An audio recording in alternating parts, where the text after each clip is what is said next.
Gear up for Sports Talk on the South Carolina Radio Network. It's your final word on sports all across the state. Be a part of tonight's show. Call us at 800-956-7266 or email talkback@sportstalksc.com. Now here are your hosts, Phil Kornbluth, Kevin McCrary, and Tom Hayes. This is a football team, just like most teams out there. They got some dudes, they got some players, and everybody does. I don't care who it is. Everybody's got some players, and if you don't show up and you're not ready and you make mistakes and you do stupid things, like take touchdowns off the board, and then you put yourself in jeopardy.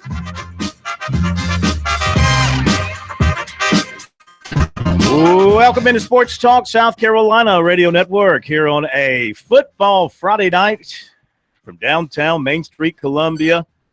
Good to have you with us. Phil Kornbluth, Kevin McCrary, Professor Tom Hayes, Jar Mart, Jared Rogers Martin, all together to get you ready for another big weekend of football. Kind of started last night, NFL game. Houston goes to Cincinnati. That was in college, not the NFL.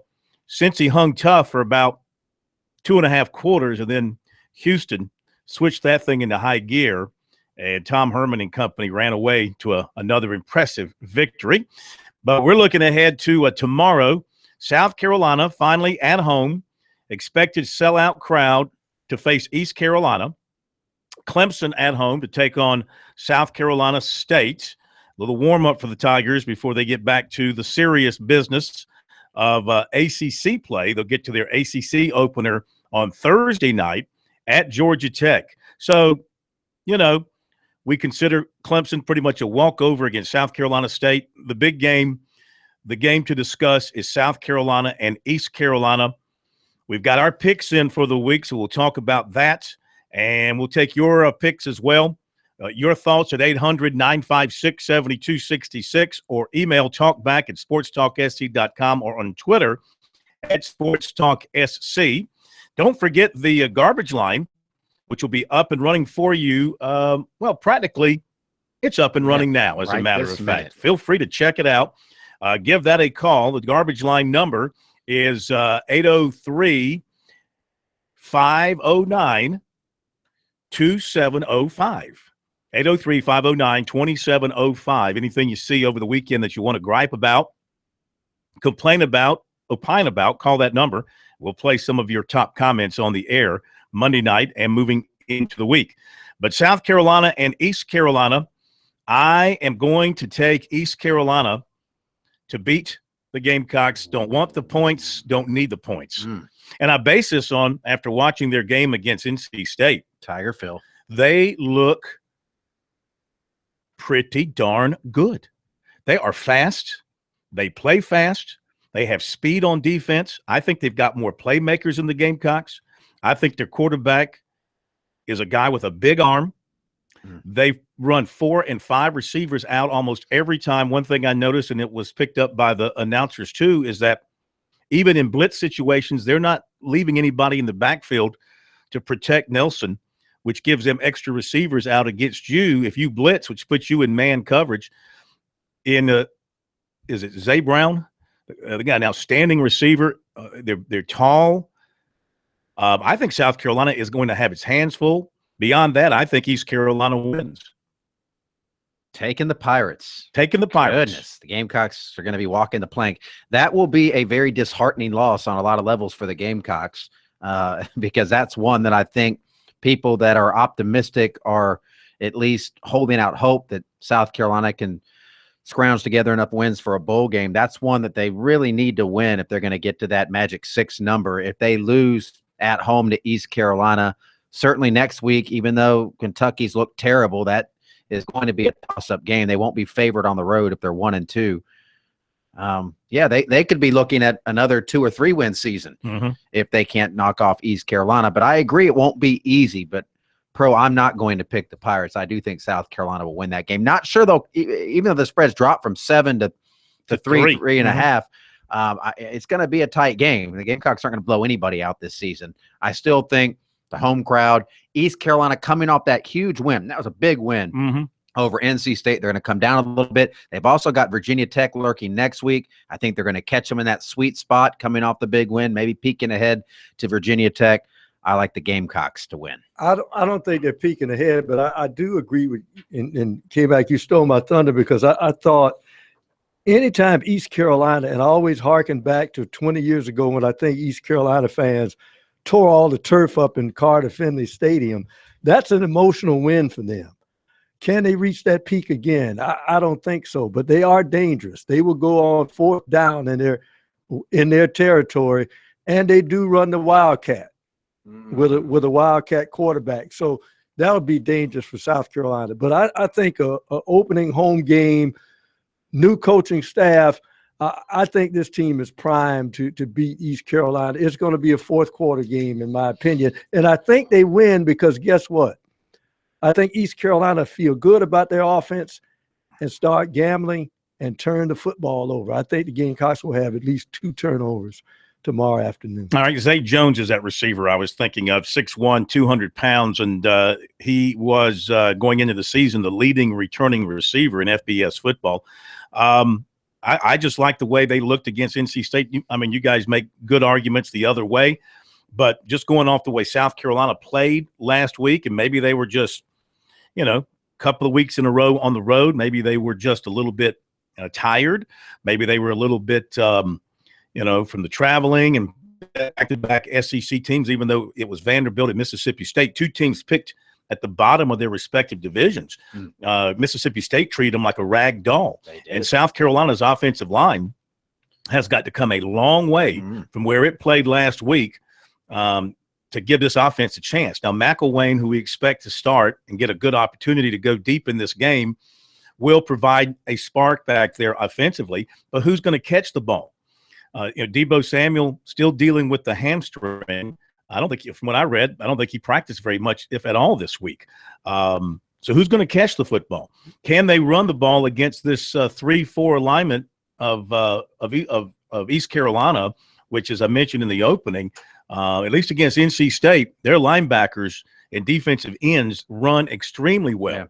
Well, you have to have pretty good players up front if you're going to do that 3-4. I've never been a huge fan of that in a college system, not named LSU or Alabama, where they can get those tackles that can dominate one-on-one. I'll say this. You're right, Corn. East Carolina could win this game. It wouldn't be a shocker. It's a tight spread, and it wouldn't be a huge upset. But I do think that South Carolina, regardless, will play better up front and both lines of scrimmage. I think they'll tackle better on defense because one thing that happened, they put that on tape. So this week, Will Muschamp and Lance Thompson, everybody, they're all, Sean Elliott, the whole coaching staff is showing them that and going, look at you. You're going to play like that. That's how you're going to go out like that. Those guys are going to be dialed in, motivated. They're going to be playing in front of mom and dad. It's parents weekend. The girls that they've had crushing on for the first few weeks of class. So I think they're going to go out there and put forth a much better effort than they did against Mississippi State. I'd be shocked if they didn't. It's interesting. Corn mentioned something that people have to deal with, in that you have to know your enemy. I think South Carolina last week did not come into that football game with the same intensity as Mississippi State. Now, here's the interesting part. Everybody's talking about Mississippi State lost to South Alabama. They'll be ready. No, that's not why they were intense. They looked at that SEC West schedule and say, look, we don't have many more games that we can win. We got to win this South Carolina game. And South Carolina did not match Mississippi State's and it's the same thing, kind of the point that I just made for South Carolina. Mississippi State had lost to South Alabama. That's what happens. Georgia, they lost to Boise State, and they played South Carolina the next week, and everybody thought, oh, South Carolina with Clowney and Shaw. Well, no, it didn't work out that way because they were dialed in, ready to go. I think South Carolina will play its best game of the season tomorrow, and I think they'll win. But regardless, I do think they'll play their best game of the season. Well, I don't think there's any doubt they'll play with more energy, and they should play with more focus and more effort than they did there, being at home, and that should work to their favor. We'll see if that's enough to offset. Maybe East Carolina will be caught in the situation USC was when they went to Mississippi State, when Mississippi State's team was sky high. Maybe the Gamecocks will be the same way, and they'll benefit. David Shelton coming up, and we'll have the Governors too shortly.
right, coming up here on Sports Talk, we'll have the Governors, Hodges and Beasley, with their picks. One is in Western Canada. The other is in Nairobi. I'll let you guess which one is where.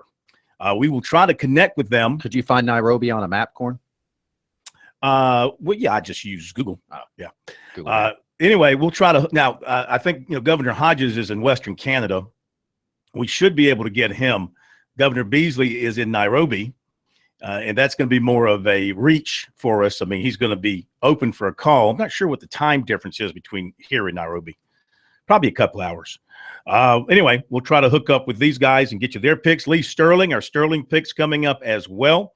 Here on Sports Talk in just a moment, David Shelton with some high school football stuff. Couple of quick notes to pass along to you. Qualifying at Chicagoland was rained out today, so Kyle Busch in his Toyota as the number 1 seed in the chase will start from the pole. At USC today, the Building and Grounds Committee of the board granted Phase 2 approval for the new football operations building. They've got about $3 million in gifts raised. They're looking for more. It's a $50 million facility. They still have to get full board approval and then go through the state procedure to get that done. Also, Budget and Control Board. yeah, the committee approved $995,000 for a Gamecock sculpture project near the corner of George Rogers and Bluff Roads. There are 2 significant donors backing the project, which will sit not far from the Rogers statue. And I saw a picture of this. I think it was on the Big Spur. And it's a big Gamecock. Yeah. It's just a huge Gamecock. Huge, Why not? huge. Why not spend $1 million on that? Yeah, That's cool. $950,000. But you want to have something that stands out, something that is kind of a landmark and Catches the eye. Yeah, that will certainly do it. And I mean, it's a Especially big put a old large Gamecock. spur on it. One more thing from USC today. The Suggs family, which made a substantial gift to the Football Operations Center. And so USC has named the Garnet Way Promenade in Gamecock Park in honor of Tommy Suggs. It now will be known as the Tommy Suggs Garnet Way. It's the hub of activity on game day for Gamecock fans gathering in Gamecock Park. So we've named something after everybody around here except David Shelton as we welcome in David Shelton, high school football czar of the High School Sports Report and the Post and Courier. What should we name after you? Nothing in Columbia, please. But, I'm listening to you talk about that big sculpture, and boy, I could go so many ways, but I won't because we're on statewide radio. Somebody's already gone that way. I want to know what your, what's your apprehension to having something named after you in Columbia is all about. I'm just not a big fan of the capital city, and neither is the capital city a big fan of me, I guess. So, Okay. it's just, I'm a Charleston guy, man. I mean, this is where it's at. The capital should be down here. It was. You lost it. Oh, yeah. Civil War burn. Yeah, people like Kevin McCrary probably had something to do with that. You had your chance. I was a Union soldier. All right, let's get to the games. And I suspect the one you like the most tonight is that old Region 2 4A matchup, Northwestern and Spartanburg. Yeah, that's one of them. I think that's in the upstate. That's the one that's got most people's attention for obvious reasons. They're both really good programs. They're traditional programs. They're big rivals. Don't really like each other a whole lot. And they're pretty good this year. So, I mean, there's going to be a lot of talent on the field, big crowd, as there always is up around that area. But you know what? I don't think there'll be quite the crowd, but I'll be watching with interest tonight the Hilton Head Bluffton game because that's 2 teams with a lot of skill people and score a lot of points and have kind of played easy schedules to prepare for this one. And you talk about not really fond of each other. There ain't a whole lot of love lost between Bluffton and Hilton Head. So yeah, I look for that one to be an interesting one. Carolina Forest, Myrtle Beach. Carolina Forest is undefeated. Myrtle Beach is now ranked number 1 in 4A. Unfortunately, Carolina Forest lost their really good running back, Diverse Simmons. He tore his ACL which totally changes the complexion of that game because he's really good. I mean, I had pushed him on Twitter a couple times as somebody I thought should be in the Shrine Bowl. Obviously, that won't happen. Newberry and Fairfield Central has always been a really good game. They played in the Upper State Finals a couple of years in a row. And Sherrall Central over in that neck of the woods. Two programs that are really good and not a lot of love lost, in that area of the state when they play each other. And another one I'll be looking forward to watching how it comes out is Union County and Ridgeview. And Union County is, kind of been up and down, but Ridgeview is red hot. And I think this game is at Union County. I wrote it down. I didn't write where, but if it's at Union County, that's a major challenge for Ridgeview. And I'll be interested to see, how that game plays out and if Ridgeview can stay undefeated. They've won every game this year by the, fourth quarter hair of their chin, but it doesn't matter how you win. It's just getting the win, but that's helping them progress. And, if you just said before the season, Ridgeview is going to be ranked in the top 5 in 4A after 4 weeks, a lot of people would have questioned that, but they've won the games and they've done a great job so far. Yeah, that game is in Union. Now, a couple of others to jump out at me, the Calhoun County Dreer game, a couple of 3-0 teams there. And also you've got in 1A matchup of top 10 teams, Cross. I take that back. I don't think Baptist Hill's ranked. No, they are. They are ranked. My ranked bad. now. Yeah, you're right. Yep. 6 and 8. Cross and Baptist Hill. You like those two games? Yeah, actually, the Cross Baptist Hill game is one I featured in the Post and Courier today as one of the top 3 games in the area because they're both Class A. They're both undefeated. They're not in the same region anymore, so this doesn't count for that. But it's going to be like a playoff game. Both teams are really talented. Baptist Hill has an outstanding junior quarterback. Not from a prospect standpoint because he's only about 6 foot tall, but man, the guy slings it around and can run. Really good athlete. And Cross also has an outside linebacker wide receiver that people don't know a lot about, but he's really good, Devin Stinson. So, yeah, that's going to be an interesting game just because they're both undefeated and they're no longer in the same conference. When they were in the same conference, that was a really important game. But this is more like let's punch each other and see what we look like because we may see each other down the road in early November as a playoff game. All right, you mentioned the Shrine Bowl a moment ago. They're going to announce their rosters a week from Monday, September 26th. I think, to my knowledge, this might be the earliest roster announcements ever. What do you think? I mean, I guess they're leaning on junior performance and those combines and all that. I mean, why the rush? Why the need to announce so early? Yeah, I heard different things during the summer, because at the coaches clinic, they talked about that. I was in the coaches clinic meeting with all the football coaches and all the Shrine Bowl coaches were there. And they were saying, get us film immediately, get us film, first game, second game film. If you've got a guy, you need to get us film immediately because we're picking it early. And I guess because they want to have an opportunity to make sure everybody makes it through. But to me, that opens up a lot of injury things. A guy makes the Shrine Bowl the end of September and the second week of October, he's hurt. Maybe they want to know if a guy's going to be healthy, give him more time to heal. Yeah. And maybe the Shrine Bowl has something to do with that. Maybe they want to sell ads for their program or whatever. But it is very, very early. And the one thing you'll see that roster of 44, and there's a good chance there'll be 5 to 6 guys that won't be there when it comes time to play the game because of the long time between, the time you pick it and the time you actually show up play in December. Or what if a guy just goes into the tank and struggles? I mean, we still have a lot of absolutely. And you're like, why'd we pick this quarterback? Yeah, He's thrown 15 interceptions and only 3 touchdowns. All right, David. Yeah, it definitely is weird. David, thank you, man. Have yourself a great night at your high school game. We'll catch you tonight with the high school scoreboard shows beginning at 10, 10:30, and 11. Fastest 5 minutes in high school scores in the world. Check it out, and we'll be back. I think tonight.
Welcome back into Sports Talk, South Carolina Radio Network.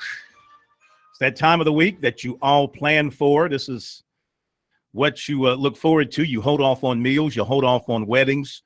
You hold off on surgeries until you have the football filibuster to help you be fully informed going into the weekend. Now, as I mentioned, our governor's on the road this weekend. We do have Governor Hodges with us. He's somewhere out there in Western Canada. Governor, how are you? I am doing well, Phil. I'm actually in Banff, which is in the Canadian Rockies today. You said Bath? Banff.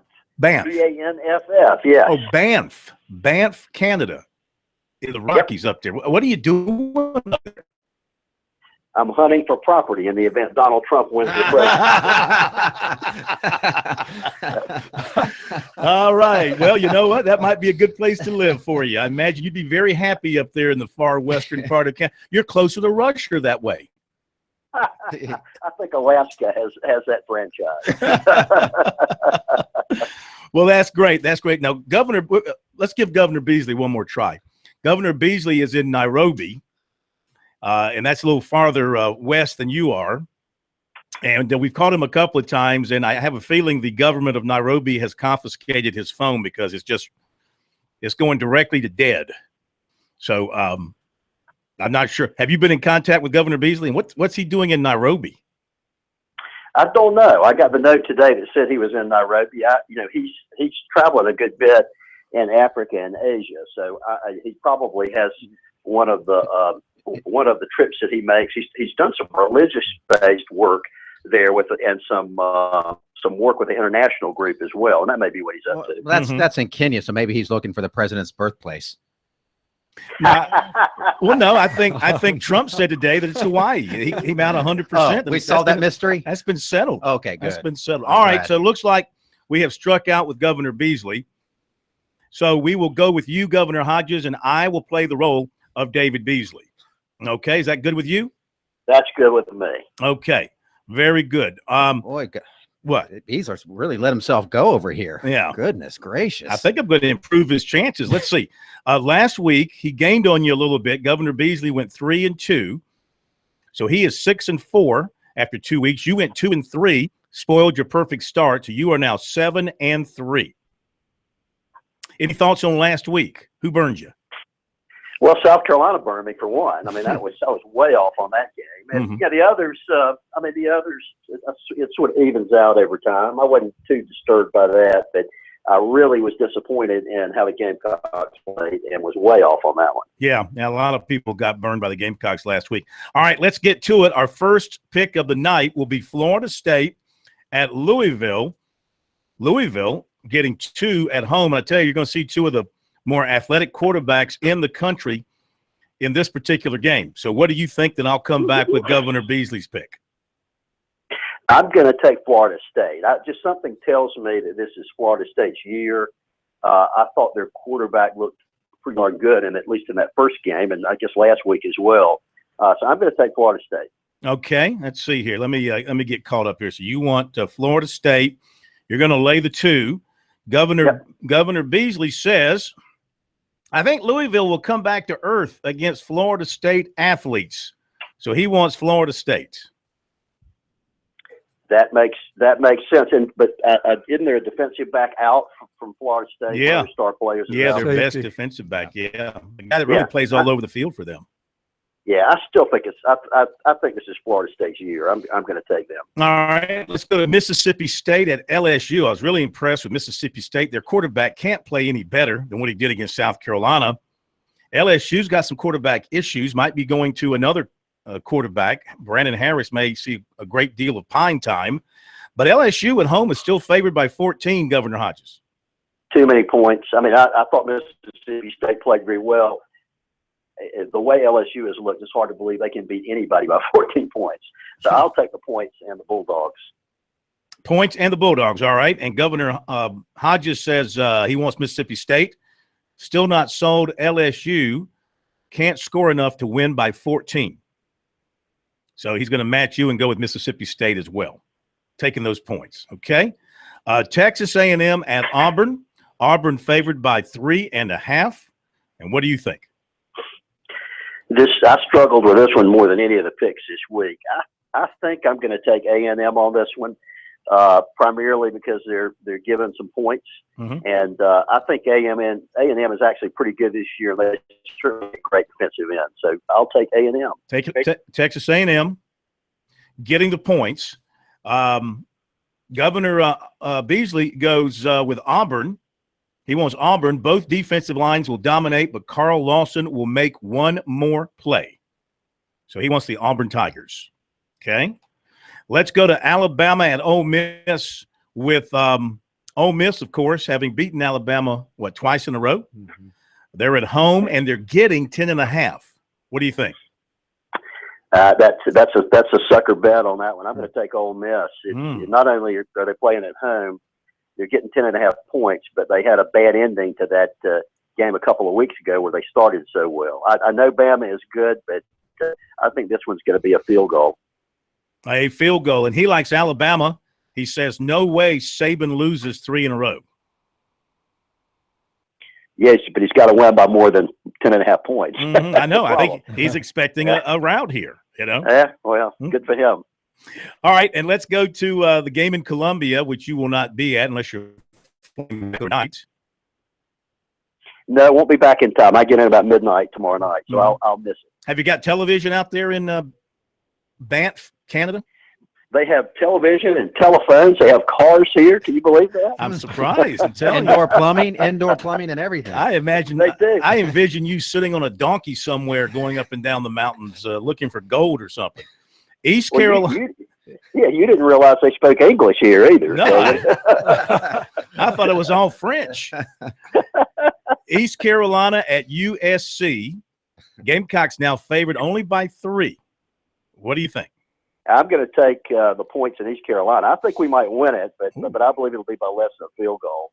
And certainly hope we play better than we did last week. So I'll take the Pirates and the points. Okay, and Governor Beasley says he's taking the Gamecocks. They'll get the running game going finally thanks to a soft defense. Which team has the soft defense? I think East Carolina's defense is softer than the Gamecocks They gave defense. up 30 against NC State. They did. They did. Yep. Well, he's hoping Deke's magic will work on the East Carolina defense. Well, I tell you what, I was impressed in watching East Carolina's defense against NC State. Some of it. I mean, I think they run very well, and they did give up 30 points, but their offense really impresses me. They run a lot of different formations. They're very fast. They're kind of like Auburn in that they get right back up to the line and snap it in a hurry. So South Carolina's defense had better be on its toes. All right, so you've got East Carolina, Ole Miss, Texas A&M, Mississippi State, and Florida State. You feel good about that? I do. All right. Well, have a good time out there in Western Canada. What are you having for dinner tonight? Which animal are you eating out there? I'll have some bison for you. How about that? Is that right? Tastes like chicken, huh? That tastes like chicken. Yeah. All right, Governor. Thank you, sir. Safe travels. All right, guys. See ya. Take care. All right, that's Governor Jim Hodges with us on the phone from out there and somewhere in Western Canada. We tried to get Governor Beasley, but he's out there somewhere in Nairobi. A little tougher. Kenya. And the phone didn't even ring out there. As far as the Sports Talk Pick'em Challenge and where we stand after a couple of weeks, let's see. Right now, our leaders are Kev Cohen and Jarmart. Both went 3-2 last week, so they're 7-3. J-Rod. Pro, you're 5-5 after a 2-3 week. K-Mac, you're 5-5 after a 2-3 week. Matt, how many games did you win last week, Corn? Matt went 2-3. What was your record last week? 4-6. I thought I had a 3-2 week. Hold on. Don't push us up against a break, Corn. I took the donut last week. 0-5. First but ever donut. I'm still 4-6 and very much alive. Sterling picks coming up.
Time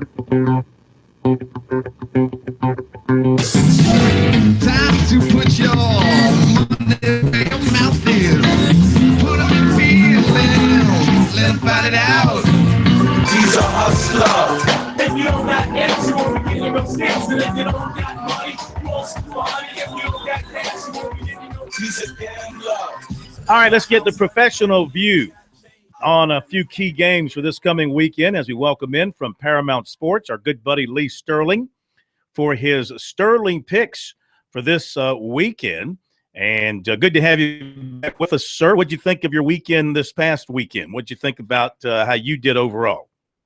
Could always be better. I was sitting at 4-1 for my clients for the Oregon Ducks and San Diego State. We both had nice big leads and just couldn't hold them. So the backdoor touchdown killed us. So hopefully we close the back door this weekend. Yeah, absolutely. It's early. I mean, you're like a team. It's early. You're still kind of feeling things out, and you'll get better as the year goes on, right? That's your typical. That Oregon game was a pretty bad beat the way because they scored, didn't they? And they were 44-13. I don't know too many times that Oregon's going to blow a 44-13 lead and allow 2 touchdowns in the last 8 minutes. So it happens. Hey, as many as you win, that way you're going to lose. So they all usually come around. Yep. And tell everybody where to go to get your stuff and any specials you have this weekend. Well, it's at ParamountSports.com. And how about this? I know a lot of people went away for the Labor Day weekend, and they like to maybe watch the first couple weeks and get going. Never done this before. I'm going to guarantee my plays. I have 7 games for Saturday, just $77. And if I don't win on Saturday, you'll get Sunday and Monday's play for free. So 7 for $77 as soon as you purchase it. Window pops open for all 7 games. ParamountSports.com or call us at 800-400-9741. That sounds like a deal. Love it when there's a guarantee involved. All right, let's get to it here. Florida State at Louisville, laying 2. And you watch these 2 teams, and Florida State's going to get more of the 4 and 5 stars, but this kid, Lamar Jackson, is special from last year to this year. I don't think we've seen anyone improve this much. Kid, not much of a passer this year. He's so much of a threat. He almost totaled 600 yards, almost 300 passing and running the football last week against Syracuse. Biggest loss here for Florida State. Derwin James, the star safety, will not play, and Josh Sweat, their star linebacker, he's a game-time decision. Game day crowd here in Louisville's front 7 that had 38 sacks. I'm calling for the upset, guys. Louisville's going to win this game outright, 34-30. Would not be surprised. What about Alabama going to Mississippi? Ole Miss trying to make it 3 in a row on Saban, and Alabama is laying 10 on the road. He's not going to win 3 in a row on Nick Saban. It seemed like every time I turned on the TV this summer on ESPN or the SEC network, they were replaying this game. So I think that Alabama circled this game. It's a circle game. Ole Miss, they got some nice starters, but they have little depth. You saw what happened in the second half with Ole Miss when they played Florida State. They got steamrolled. And how about this? The visitor, 11-1 against the spread in Bama games. I like Bama big here. Alabama, 34, Ole Miss, 13. All right, the game here in Columbia, you got USC. Now, you've got them laying 4 against East Carolina, so we'll roll with that. What do you think? Well, ECU playing with a chip on their shoulders, especially against Division I Carolina schools. Transfer Philip Nelson, he is red hot. You do not want to go against hot quarterbacks when you're wagering on college football. 81% completion percent this year on the year, and Muschamp just 9-18 as the head coach as a favorite the last 27 games here. I think that South Carolina needs to start rebuilding right now, play the freshman quarterback. ECU also 10-1 against the spread versus non-conference opponents. Upset City, the Pirates knock off the Gamecocks 31-20. On your game of the week, Georgia and Mizzou. Yeah, this is another good one. Under the radar, Missouri. They put up over 60 points last week. Georgia breaking in a new quarterback. You want to find out what gives? Be one of the first 5 callers here. 800-400-9741. Like I said, Super 7 for $77, and it's guaranteed to win, or you get the rest of the weekend for free. ParamountSports.com or 800-400-9741 and start winning today. You got it, my friend. Thank you, Lee. Have a great weekend. Okay, thanks, guys. Take care. Bye-bye. All right, Lee Sterling. Sterling Picks, Paramount Sports, here on Sports Talk. The rest of our picks from our panel of suspects. We've already told you our USC East Carolina picks. I'm going with East Carolina. Matt, the newsman, is going with East Carolina. Everybody else is picking the Gamecocks. Alabama, Ole Miss. I've got Bama. Pro's got Bama. K-Mac's got Bama. Jarmart is taking Ole Miss, as is Matt. It's going with swag. Kev Cohen is taking Alabama. Texas A&M at Auburn. And, again, kind of a mixed bag here. I'm taking Auburn. I think Auburn at home with their defense, I see an emerging Sean White at quarterback. And that home crowd, I like Auburn. Even though they're giving 3.5, I still like Auburn. Pro's taking A&M. K-Mac's taking A&M. Jarmart is taking the Tigers. Matt, the newsman, is taking the Aggies, as is Kev Cohen. Mississippi State and LSU. I'm taking the points. I mean, I'm influenced by what I saw last week. I think LSU, of course, they'll have a healthy Leonard Fournette. Probably going to ride him hard. But I like Mississippi State. So does Jarmart, and so does Kev Cohen. The others are taking LSU. Florida State at Louisville. I'm taking the Cards, getting the points at home. So is K-Mac. The other 4 are taking Florida State. That's our breakdown. If you want to read it and weep, it'll be on our website. Put all our picks on the website for you here in a little bit. You can check it out there at SportsTalkSC.com. And don't forget the high school scoreboards tonight on our website as well as on the network. Scores begin rolling in around 10 o'clock. We'll have our scoreboards for you around the state on our stations 10, 10:30, and 11. We also stream the shows on our website, and we also post the scores on our website as well. You can go to the website and get a constant update of scores there, so check that out tonight. The all-important high school football scores here in South Carolina at SportsTalkSC.com.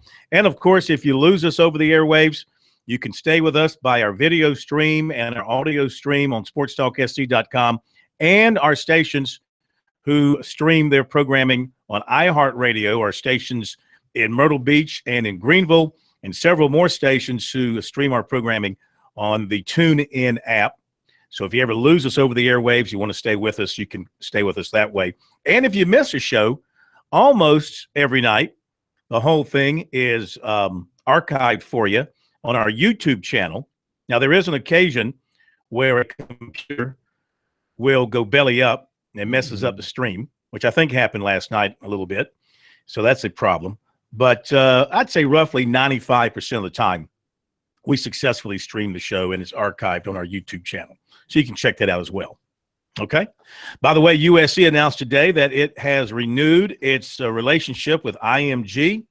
It's a 10-year deal, $110 million between I'm not sure, is Learfield part of this deal again? Do we know? Not sure. In the past, it's IMG 51 and Learfield 49, right, and then flipped at Clemson, Learfield 51, IMG 49. I do know that at one point the two companies were bidding separately and then came together with a singular deal. My guess is they are still going to be partners, sure, though IMG will carry the naming rights. Part of this deal will include enhancing the signage on the center scoreboard and 360-degree LED ribbon board at Colonial Life Arena, the baseball scoreboard at Founders Park, the sideline and end zone LED ribbon boards at Williams-Brice, and digital marquees at multiple facilities. A total of $4 million will be used for those renovations. There you go. Very lucrative contract for USC and its rights holders there.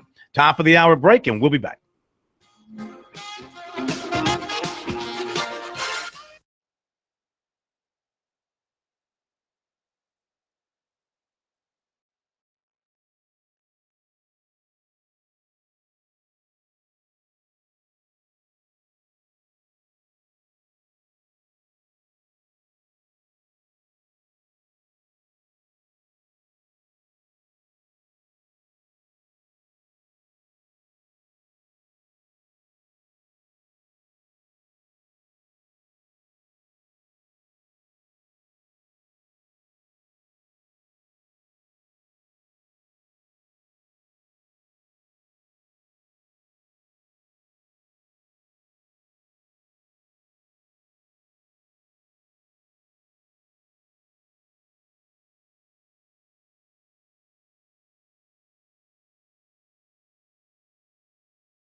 Live from Columbia, this is Sports Talk on the South Carolina Radio Network. Be a part of tonight's show. Call us at 800-956-7266 or email talkback@sportstalksc.com.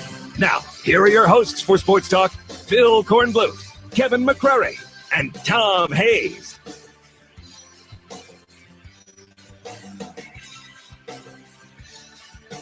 Okay, we're back at Sports Talk South Carolina Radio Network from downtown Columbia. Hope you've had a great day, a great week.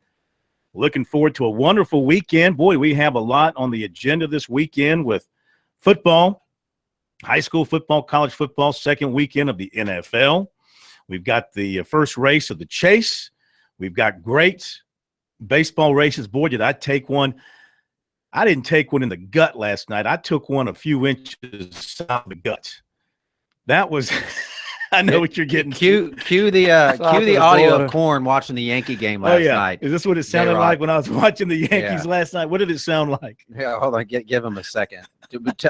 Remind everybody, because you're coming off the series loss to the Dodgers. The Dodgers kicked you around a little bit. Yeah, but you know, then the Red Sox came in there to kick you around some more. No, we went to their place, and we're up 5-2 in the bottom of the ninth. We got everything going. Everybody has lost around us that we need to lose, and then the Red Sox scored 5 in the ninth with a go-homer, 3-run go-homer by the former Dodger. Yeah, Hanley Ramirez. Yeah, and what did I say? Oh, my gosh, Yankees, what the was that? That's right. But here's but that was terrible. That's one of the worst losses ever. The real kick in the face was the fact that Hanley Ramirez did not check his swing. That should have been a strike. Yeah. Yeah, you know. They gave him a swing on the house. I put that squarely on Girardi's shoulders because he brought in a guy who was pitching, had pitched 2 consecutive days. You could tell he did not have his fastball at all. He was relying on his breaking ball, and his fastball was just flat. And he threw one right in there, and Ramirez just belted it. Smoke him. Just belted. He can hit fastballs.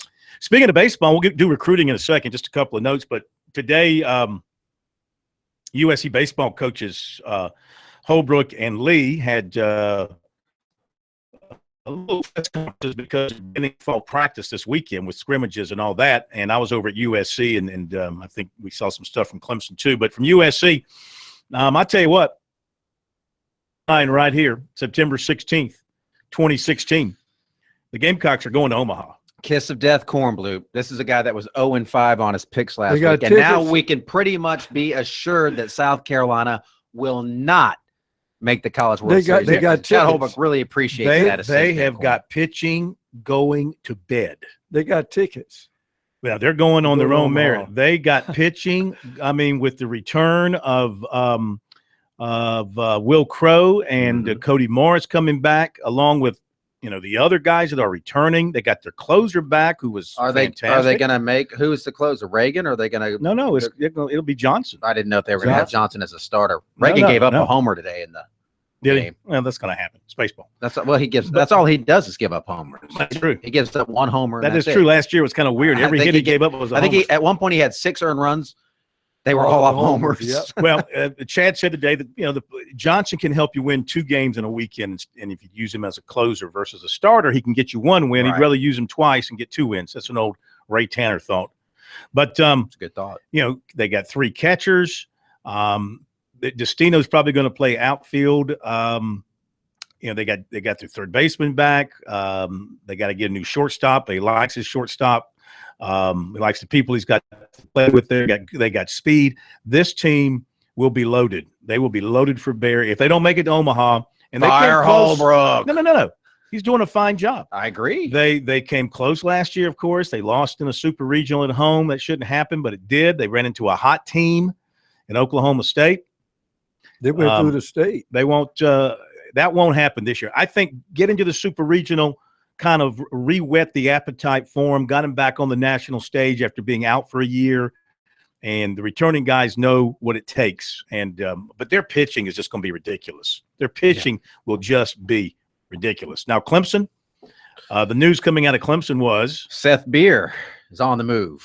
Seth Beer is working out at first base. So, as I like to say, Beer should always come first. Absolutely. Well, he will. He'll be at first. But he's not going to bat leadoff. He'll still bat third. No. They're going to still keep him in the 3 Is hole. he the singular best player in college baseball next year? Yeah, I think he was last year. To me, I mean, even as a freshman, name a more feared, dangerous hitter than Seth Beer. He can hit to all fields. He has power. He was a outstanding player. Yeah, it'll be interesting because I think the only enemy against him this year is in his own head. What do they say? A little sophomoric knowledge is a dangerous thing. He was free and easy. I'm a freshman. Hey, this is great. And then suddenly you start to put everything else in your head, or somebody puts the pressure, and then you start to psych yourself out. Baseball's a cruel mistress. So I've heard. Yes, it was cruel last night. I'll tell you that. All right, a couple of things to get to here, and then we'll get to recruiting for you tonight. Want to mention that our high school report with David Shelton earlier was brought to you by Farm Bureau Insurance. Farm Bureau, with a new auto insurance rates from Farm Bureau, you could save a whole lot of money. Even if you've received a quote before, rates are now more competitive than ever.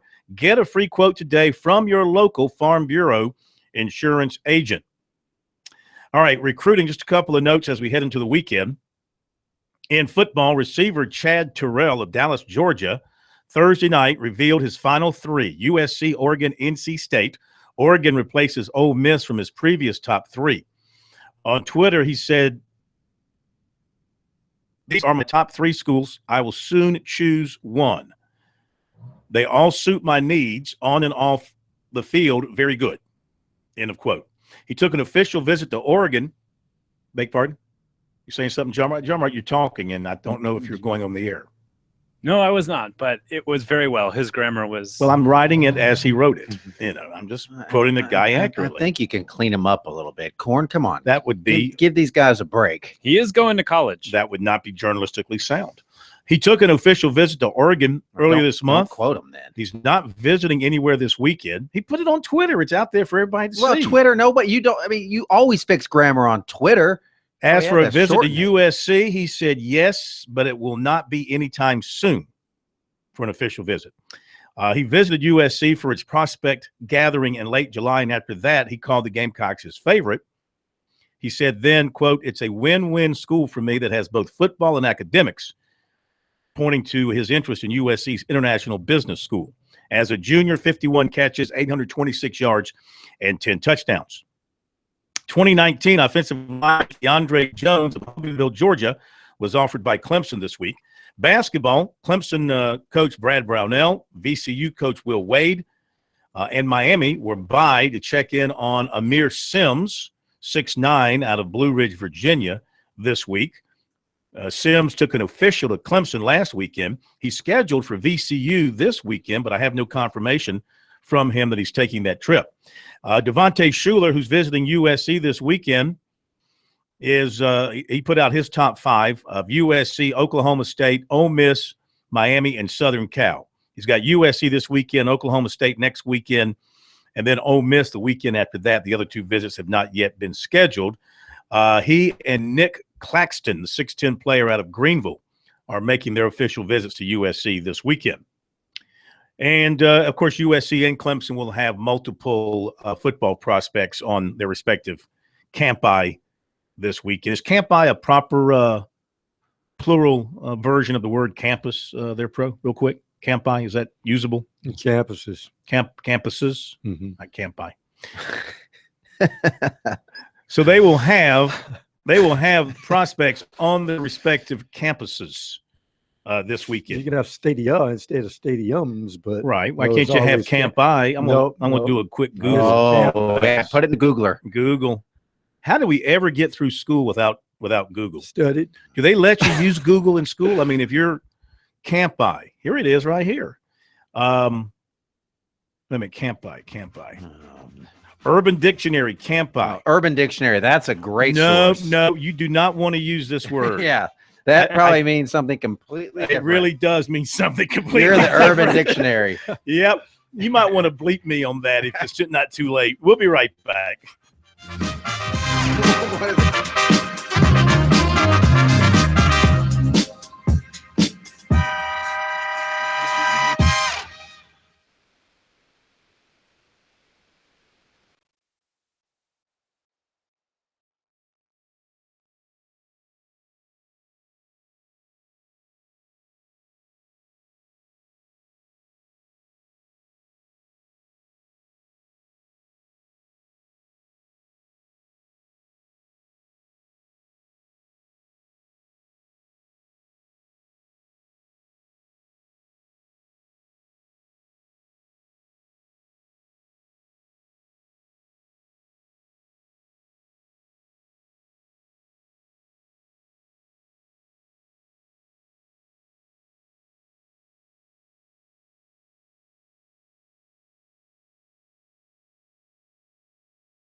Even though what we do is wrong.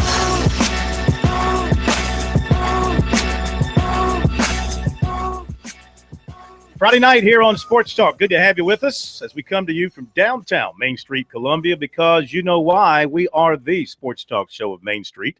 South Carolina, from the coast to the mountains, your final word in sports each and every night. 800-956-7266.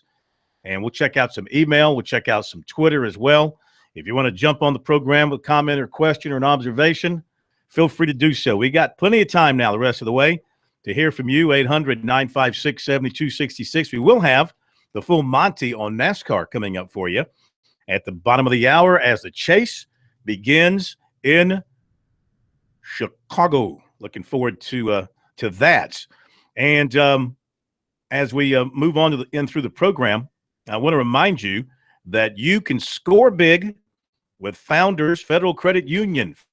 Founders at convenient office locations at USC, their new location in Clemson, ATMs at Clemson, Converse, Limestone, Presbyterian, USC Lancaster, Winthrop, and York Tech. Visit foundersfcu.com for a full listing to find an ATM or an office near you. Hey, if you're not a member, visit joinfounders.com to see if you qualify for membership. Founders Federal Credit Union is federally insured by NCUA. Now, the other college football involving state teams tomorrow. Of course, you know you've got South Carolina State's at Clemson. You've got Furman home to UT Chattanooga. This is almost a must-win for Furman. They're 0-2. Played really, really well at Michigan State. Nobody expected them to win there. Lost a heartbreaker, another tough one at the Citadel. They need a good win, and Chattanooga, of course, good team. Then they got to go to Coastal Carolina, so they need to win this who game. made that schedule? Yeah, really. Citadel will be at Gardner-Webb, so I would think the Bulldogs are going to get off to a 3-0 start, the Citadel Bulldogs, that is, before they have an open date. So I'm telling you, as I look at their schedule, they win tomorrow. They're 3-0, off week. Then they go to Western struggling. And then they get North Greenville at home. That should be a win. They could be 5-0 when they host UT Chattanooga, which would be a huge, huge game. Wofford hosting Johnson C. Smith tomorrow up in Spartanburg.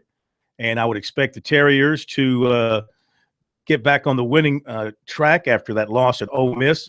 It was a respectable loss at Ole Miss. They weren't embarrassed by any means. Charleston Southern is off this weekend. They need a weekend off after everything going on around them. They get a little break. Coastal Carolina, this should be a heck of a game. Coastal Carolina at Jacksonville State. Playing the Gamecocks. Now, Coastal's no longer a true FCS team. They still have FCS remnants because they're in that transition period. Yes. But Jacksonville State, of course, one of the power teams in FCS. Presbyterian plays at Campbell. Blue Hose need a win in the worst way. They need to score a touchdown. They were averaging 1.5 points a game. That's not good. After 2 games. No. They need a win, and they need to score some points. They need it in the worst way. This should be a really good game. Newberry at North Greenville. 2 really good Division II teams playing at North Greenville. We had Coach Farrington on from North Greenville last night. They're all excited about what they're doing. They're 2-0, and they should have a big crowd up at their place tomorrow. 7 o'clock kick, I do believe. Benedict at Central State. Benedict showing some improvement here early on. They're 1-1. That must be Central State in Ohio. Correct. Yeah, going up there. And Limestone, which is 2-0 under Coach Mike Furry. I wish his name was Fury. Too bad he doesn't pronounce it Fury. Too bad. I told him, I said, man, you ever heard the story about Joe Theismann? You need to have your name pronounced Fury. You do a lot of branding with that. Of Limestone football, but it's pronounced Furry. They are playing at home. It's their home opener against Mars Hill. They're playing that game at the reservation in Gaffney. So that's the schedule around the state tomorrow. And if you're not going to USC or Clemson, get out to take in a game at one of the other locations. The Citadel situation, on the road, and then a week off, then another road trip. So give them about a month here. Their next home game is not until October the 8th. So they've got a little bit of time to get that side of the stadium that's falling apart put back in shape well enough where they can use it. Well, that's their hope. Well, I thought it was just the lead. No, it's more than that. It's the actual structure. Oh, okay. The engineers and all, I think, have deemed it not safe to sit over there, plus the lead and the paint and all that kind of stuff. So isn't that the side where they found the buried soldiers one time underneath Johnson? I thought they found them at the 50. I don't know. Jimmy Hoffa's body's under there somewhere, you think too, so? I heard. Okay, very nice. Let's check out some email that's coming to us here on our email site, talkback@sportstalksc.com. And let's see, Bill writes in and said this is relating to the former game. We're talking about Gamecock quarterbacks. That's right. And I think you mentioned the word the voice, referring to Todd Ellis. He writes in, the voice has never played quarterback in South Carolina. And the one who did is not the voice. In other words, Bob Fulton is always going to be the voice. SC Voice is now GT Voice. Todd Ellis is the voice of South Carolina football. Everything right now is the only guy they really have. But he is the voice. Todd Ellis. Did you get a call about that job, by the way? No. Huh? I did not. Ray was going to offer it to you, but you apparently didn't show up. Well, it was too much of a cut in pay. I can't withstand. I didn't want to follow a legend. That's not smart. So I'm staying put. But yeah. Hey, what's going to happen when I retire here? I don't know. I said I don't mind following you. Will Muschamp. When's the last? This was interesting. Ryan Clary tweeted up at the Spartanburg Northwestern game. Bobby Bentley and Will Muschamp are up at that game. And I was trying to jog my memory the last time Steve Spurrier was at a high school football game in South Carolina. How often he went to high school football games. I know he did. I'm not saying he never went. Right.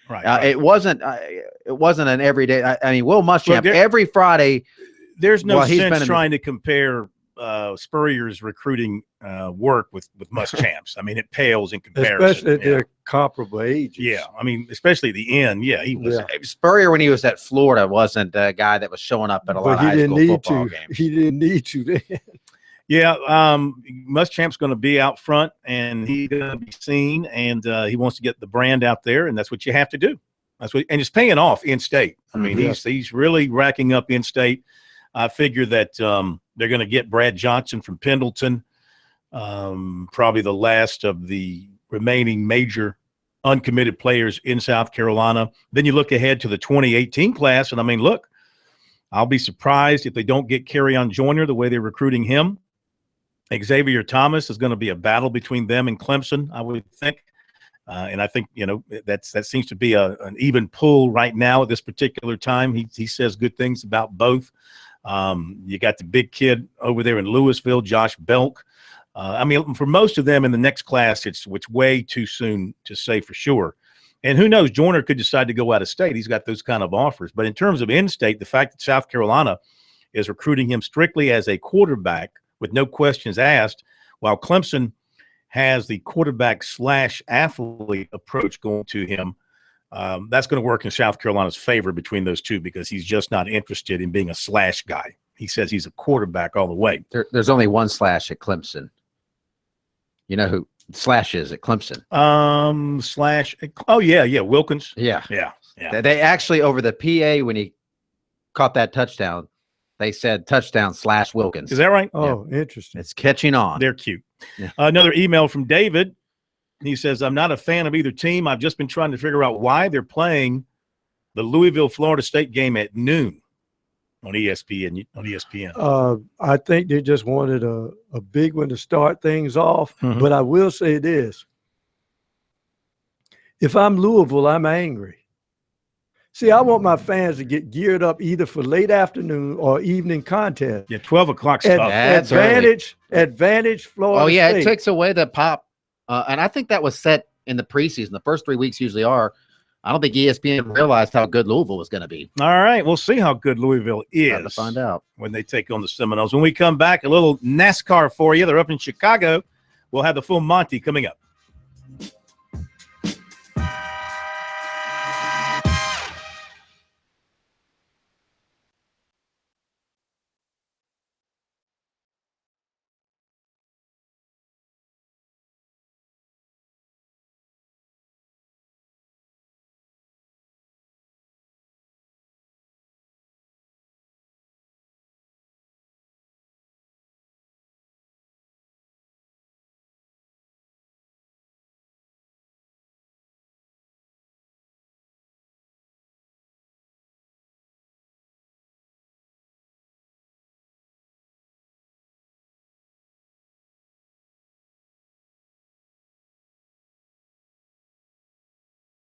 weekend's race is around the corner. The full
The latest on this weekend's race is around the corner. The full Monty on NASCAR is next.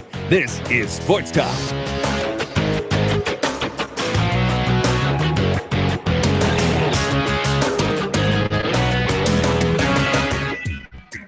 Okay, welcome back into Sports Talk, South Carolina Radio Network. And do we have Monty on the line?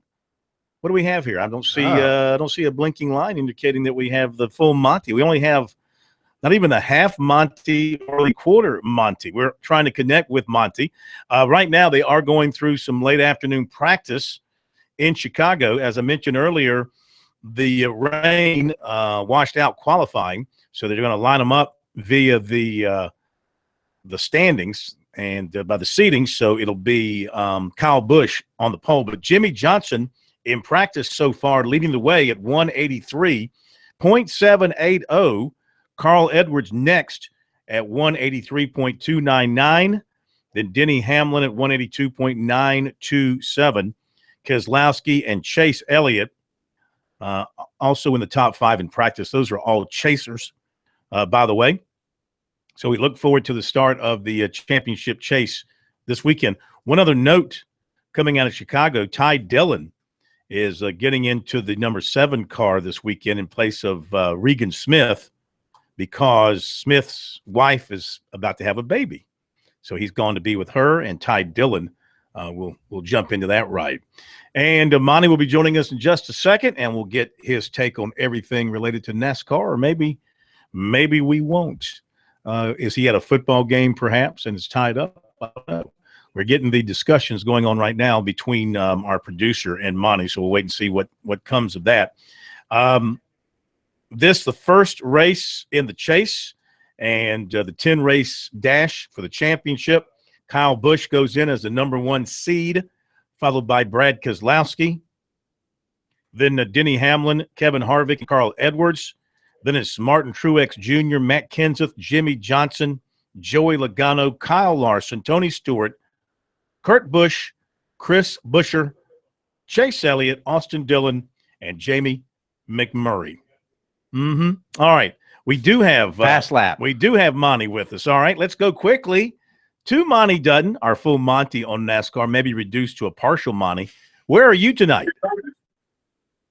I'm right here at home sweet Clinton. Okay, so you're getting to see Clinton, and you got a good ball game. Hope so. Abbeville just had on the first play. Yeah. Okay, we'll let you get to that in just a moment. But your thoughts on Chicago and the opening of the chase, and what do you think is going to happen here right out of the gate? Well, I think that, these things, the first segment is not too tough because they just reduced it to 12. So if you have a wreck in the first race, it makes it where you need to win. But timing and luck play a powerful role because, you can be eliminated in the first round and then win the next one. It doesn't do you any good. And so I think that the process is so complicated that it's really – everybody talks about having a great strategy, but I really think there's a lot of, it's partially the best driver, best teams, but there's an element of luck all along, man. So I really think that anybody tells you that they know who's going to win the chase right now is conning you, because I don't think anybody does. Yeah. Is there? I mean, you know who some of the favorites are. And I don't know that the seeding means a whole lot because, like you said, you could be Jamie McMurray seeded 16th and win at Chicago, and you're into the next round. But you got a real wild card in this thing that you think might emerge and be in the Final Four come Homestead. Oddly enough, I think that Hamlin is the guy who's hitting it running. If you buy the notion that you need to be in position right at the start, then I'd say the person who is in bad shape is Jimmy Johnson, and the person who's in good shape is Hamlin. However, I think Hamlin has an excellent chance. He better get over that habit he has of speeding on pit road. Yeah. Do you think that Kevin Harvick has got his crew situation settled down now? Well, for 1 week, but I think it's been my experience over the years that anytime somebody makes a change, it often has short-term results, but it fades over time. So I really think that if we were patient, which nobody who's a sports fan or a racing fan has ever been in history, we would probably wait a week or so. But he got good results the first week. And so I think that Harvick has – if the championship is devised on the basis of consistency, the most likely people to do well are Kevin and Kurt Busch. If it's on the basis of – Tony Stewart has won chases both ways. Mm-hmm. He's the only guy that ever won a championship without winning any of the races in the chase, and he's the guy who won the most races in the chase.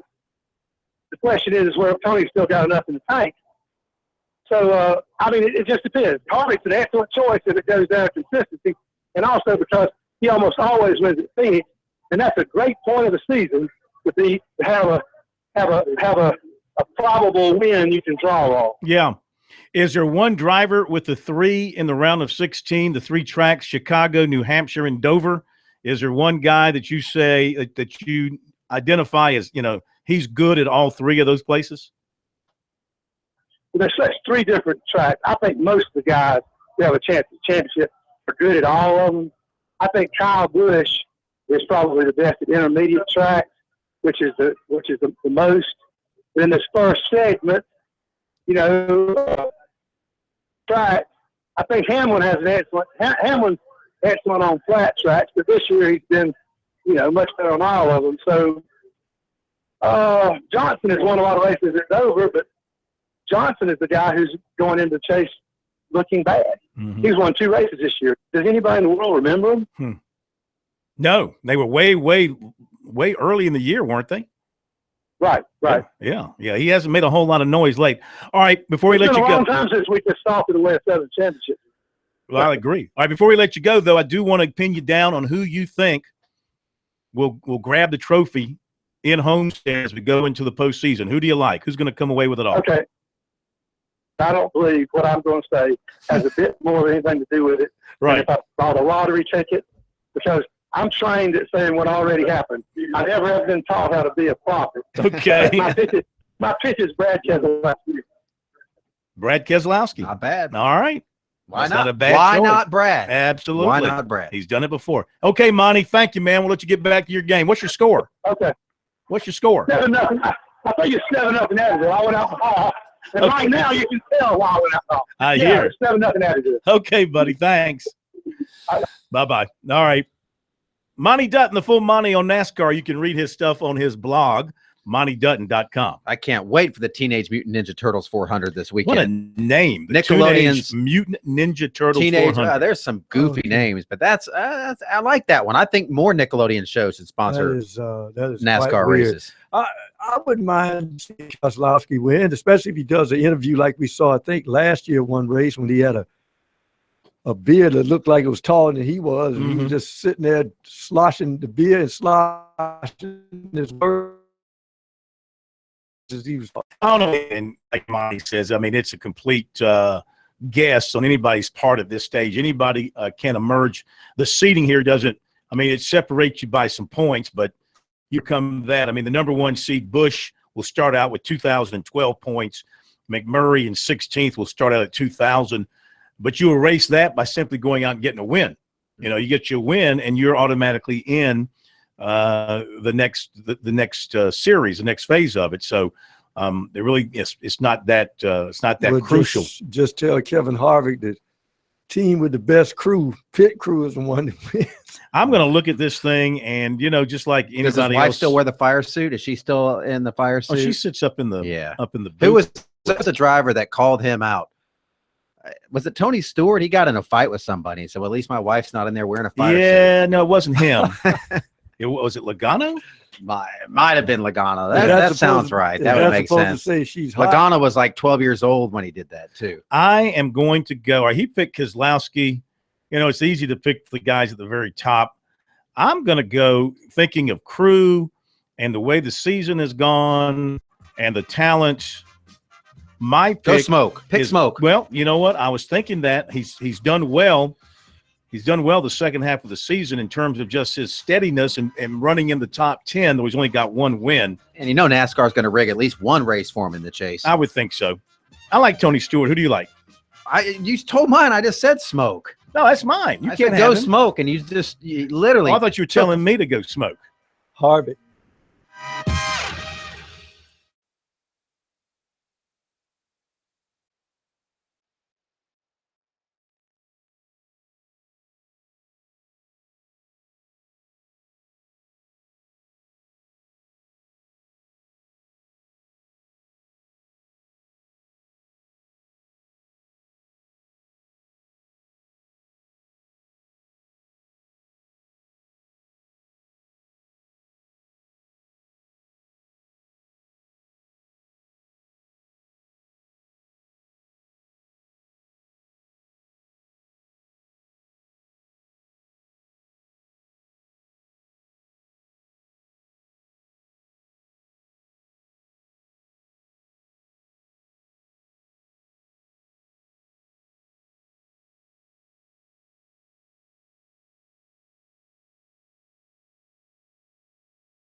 Okay, we're back. Our final minutes of the week here on Sports Talk.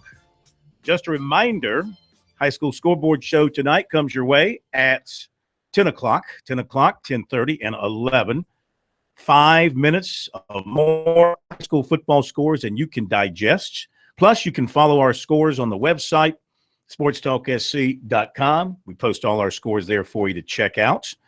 And you can hear our scoreboard shows on our website. If you can't hear it over the radio, you can hear it being streamed via sportstalksc.com and also by our stations around the state as well. If you can't find us over the airwaves, check that out. Tomorrow, I get to go up the hill to Clemson, check out the Tigers for the first time against South Carolina State. I got the Tigers a lot here coming up. I got the Tigers against South Carolina State. I got them against Georgia Tech. I got them coming up against Louisville, I think. I also have the Gamecocks when they go to Kentucky. K-Mac will have the Gamecocks in East Carolina tomorrow.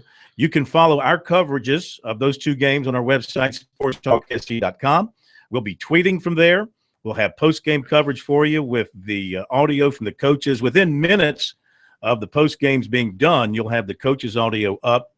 If you haven't had a chance to hear them in their post-game shows, you know, what they say to the media is a lot better than what they say on their radio shows. They don't really get into we a whole lot ask of the detail. probing questions. Exactly. So we'll have that for you very quickly. We'll have our own video recaps of the game.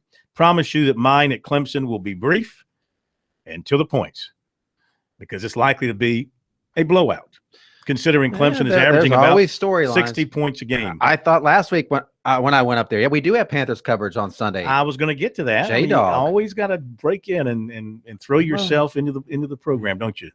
Jarmart. He's excited. Okay? This guy's worked very hard. Right, Jarmart is going up. He is our Panthers reporter. He's going to go up and cover the Panthers home games starting on Sunday against the 49ers. And he is going to Are you going to do any stuff are on you the going website? to Are you going to stand for the anthem when you're there? You take a knee in the press box. Are you going to go down and kneel with am I going to look at the TV and see Kaepernick and who else? Reed, I think Reed kneels with him too, and then I see Jarmart down there with the notepad. The two of us no, I'm hand sorry. in hand crying together. I wasn't going to bring this up. I just was going to forget about it. Oh, but God. I am really pissed off about this. And I don't see how anybody can disagree that and I don't know Soccer her player? name. Yeah. Yeah.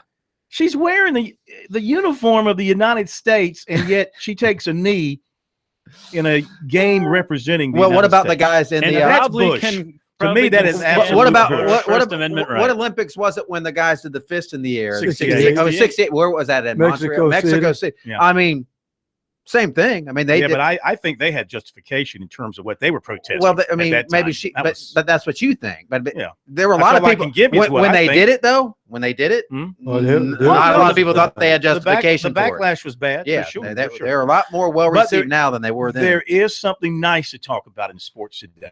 Something I read on the internet that was nice, believe it or not. Don't know if you saw this. A JV football game in Texas. All right. Now, let me set the scenario for you. It's late in the game. It's the last two plays. The team with the ball is driving and is about to score the winning touchdown. On the next to last play, they throw a pass. The receiver catches the ball inside the 5. He's hit hard by a player on the other team, goes down at about the 1 or 2. The player who made the tackle was hurt badly to the point where they called in a helicopter to transport him out. They stopped the game for a moment. So you said this is a good story. Well, I'm not finished. They transported him out. They go back. There's time for one more play, and the team with the ball took a knee. Instead of trying to win, they took a knee because of the injured player. And the player was okay. He got released from the hospital. And then they're like, why didn't we score? What were we thinking? And the point. And so, you know, he just rolled we his could have made ankle. the playoffs. He was faking? He was faking? They didn't want to score Helicopter? and win the game after a player was seriously injured, it appeared at that time. Yeah. So I thought that was pretty doggone nice. I thought you were going to say they heard the anthem playing and the guy took a knee. No. Oh, okay. But anyway, that's the good story. That's the good story of the day. Yeah, I'm glad he's okay. Yeah. Don't know how I feel about taking the knee, but I am glad he's okay. I would have gone and won the game and then visited in the hospital. Would you have done that if you were the coach? Would you told your player? I don't think I could have done that. I mean, I don't think I could look my guys in the. I mean, I get now that was probably a really dramatic scene. When a guy gets helicoptered off, but I mean, if it happened in the first quarter, would you throw the game on purpose? Go, we can't win this game. I don't know if the coach told him to do it or the players themselves did it. But here's a good question. You've seen this commercial, I'm sure, about I'm trying to think what's the basis of the commercial about doing the right thing, where the basketball player goes to the ref and says he comes it was a play and it went out of bounds off this guy, and the ref gave it to the wrong team. He comes over to the bench. The coach is setting up the last play and he says, "Coach, the ball went out of bounds off me. It should be their ball." And the coach is like, what am I supposed to do? He tells the kid, do the right thing. And the kid went back to the referee and said, hey, it should be their ball. And the referee said, I'm sticking by my call. I mean, that's what they don't ever change their call. No, but the point is, do the right. Do you do the right thing, or do you? But is that the try right to win? But my question is, I think you could debate whether that is the right thing to intentionally lose the game. I mean, you're still playing a game. Well, I think these guys, like if it happened in the first they quarter, interviewed the players on the team that did it. The player, the receiver that took the big hit, the quarterback, they were interviewed and they said, you know what? To us, doing what we did was more important than winning a game. Yeah. Well, and they say football teaches life lessons, and those kids probably learned something. But what? And then what is the lesson there? The lesson is, they knew that the other team probably was demoralized after their player got seriously hurt, and it would have been so easy just to score on that last play and win, and they thought it was a bigger. It's a JV I mean, not game. really. They could have gone for it on that last play, and the other team we're going to stuff these guys. Yeah, that's true. And gets the big goal line stop. The crowd goes crazy. Yeah. The guy in the helicopter raises his fist in the air. I mean, that could have been huge. That's true. But now we'll never see that because they took a knee and basically said, we could have beat you, but we're going to let you win. What is it that's inside of you that ruins every good story? Well, I'll ruin it. I'll ruin it. I'll ruin it. It's a great story, and you just got to pee all over it. No, I'll ruin it worse than that. They took a knee because they knew they'd get interviewed and say, "Oh, that was great humanitarian," and then they'll get some fundraising for the athletic club. That could be. And then the coach would go off and steal. All right, one more quick letter here. This is from Carl, who says, "Love the show, long-time listener. Phil, I think you may be correct about Dabo setting the tone early in the week, talking about getting young guys in the game. That's fine for staff to plan that, but publicly stating it may have cost the team not to be as focused as they need to be. Most of the time, drop balls are just a lack of focus. After seeing that, went with Troy and the points. Entertainment only, of course. Troy, that was last week. Good pick. Yeah. Troy. But this was written on Monday, so I think. I mean, he. Well, that it was written on Monday. Well, so he was right. He's congratulations. Yeah, that was 35 points. I guess after seeing it against Auburn, I guess he decided to go with Troy. I mean, we should flush that Auburn game. That was a tough game on the road. They played bad against Troy. It's a sample size of one game. Yes. If they score 30 points against Buddy Pugh and the Bulldogs tomorrow, panic. They won't. I think they're going to go out and score. But you can't judge them against 60. South Carolina State. They can score 100 and still not have solved their problems. No, but I mean, I think they'll say something, and they're going to be okay on offense. All right, the garbage line is now open. What's that number, Jarmart? And 803. By the way, Jarmart is the official garbage man of the garbage line. He takes out the garbage. Line. I'm taking it all out, but it's 803-509-2705. Call us, leave a message, 803-509-2705. All week long. Lots of nice ones for me and rip on everybody else. And do not call collect. All right, whatever you do not call collect. Click. Okay, that'll do it. Don't forget the scoreboards tonight. Thank you, Pro. Have a great weekend sitting on your couch. K-Mac, you enjoy the festivities at USC. I'll eat a brownie or two for you up at Clemson. And Jarmart, you enjoy the Panthers.